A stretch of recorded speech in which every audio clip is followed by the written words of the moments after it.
Hello everyone, সকলকে ধন্যবাদ জানিয়ে আজকে আমরা আমাদের টিউটোরিয়াল শুরু করলাম। টিউটোরিয়ালে এই অংশটা হলো সূচনা পর্ব। এই অংশে আমরা জাস্ট একটা ধারণা দেব আপনাকে। তাহলে শুরু করা যাক। আমরা আমাদের টিউটোরিয়ালগুলো সাজিয়েছি একেবারে বিগিনার লেভেল থেকে একেবারে অ্যাডভান্স লেভেল পর্যন্ত।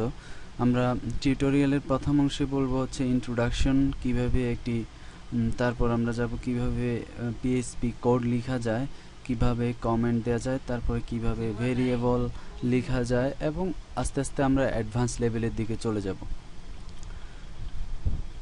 আর আপনাদের কোনো কোশ্চেন থাকলে, আপনাদের কোনো মনে কোনো কোশ্চেন থাকলে আপনারা আমাদের সাইট থেকে জেনে নিতে পারেন। এটি হলো আমাদের সাইট, ঠিকানা হচ্ছে .php.blogspot.com। তাহলে আজকে এই পর্যন্তই। আগামী টিউটোরিয়ালে আমরা দেখাবো কিভাবে পিএইচপি ট্যাগ লিখে আপনার প্রথম পিএইচপি কোডটি লিখবেন।